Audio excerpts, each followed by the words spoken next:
So you've been diving into generative AI, right? You've read the articles, you've watched the tutorials on prompt engineering, you totally get the theory. But let's be real for a second. There's a huge difference between knowing the concepts and actually being good at this stuff. Well, today we're going to close that gap. We're building a clear roadmap to take you from theory to real practical skill. Let's do it.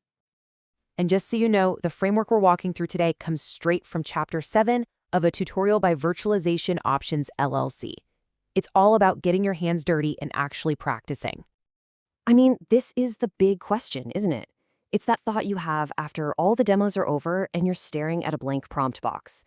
How do you go from just understanding this to actually crushing it in your day-to-day work? That's the exact puzzle we're going to solve. All right, here's our game plan. First, we'll talk about the philosophy of how to practice. Then we'll jump into building those core skills. After that, we'll tackle the tricky, real-world stuff. And finally, we'll look at what it really takes to master the craft. Okay, let's start at the beginning, with the foundation.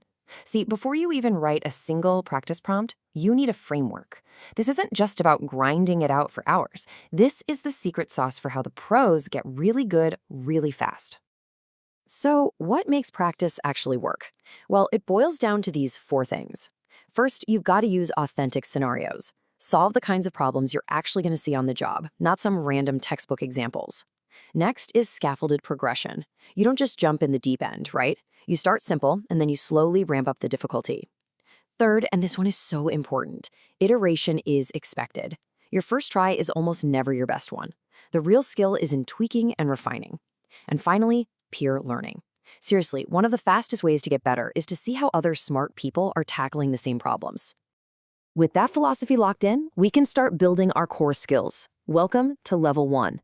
This is all about laying that groundwork and getting that essential muscle memory down.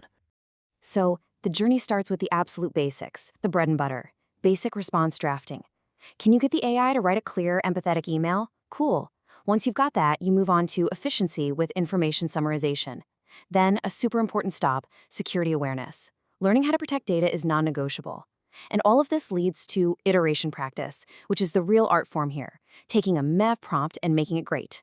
This is the bedrock for everything else. All right, let's level up. Once you've got those fundamentals, it's time to tackle the messy, complicated situations that pop up in the real world. This is where all the nuance comes into play. And you can really see the step up in difficulty here. We're moving from simple tasks to multi-step problem solving for those tangled issues with no easy fix. We're learning persona customization, because, you can't talk to a brand new user the same way you talk to a tech wizard. Then you've got context stacking, so key for keeping a conversation going without the AI forgetting everything. And my personal favorite, constraint balancing, that daily tightrope walk between being super empathetic but also sticking to company policy. Now, before we hit the final level, we have to talk about a huge mindset shift. We're so often obsessed with writing the perfect prompt right out of the gate, but the source makes this brilliant point. Real skill isn't just about creating stuff. It's about troubleshooting when things go wrong. When the AI gives you a bad output, that's not a failure. It's a clue. It's a diagnostic opportunity. Mastering that process is what separates the good from the great. Okay, it's time for the final stage, mastering the craft. This is where you make that massive leap from just being a skilled user to being a true creator of value for your entire organization. And honestly, this change in perspective is everything. At this advanced level, you're not just solving your own problems one by one anymore. You're building systems, you're creating templates, you're building frameworks that make everyone around you better. You become a force multiplier. And these are the kinds of capstone projects that really prove you've reached that level of mastery. Think bigger. You could build an entire template library of battle-tested prompts for your team. Or go cross-functional, adapt your skills for the marketing team.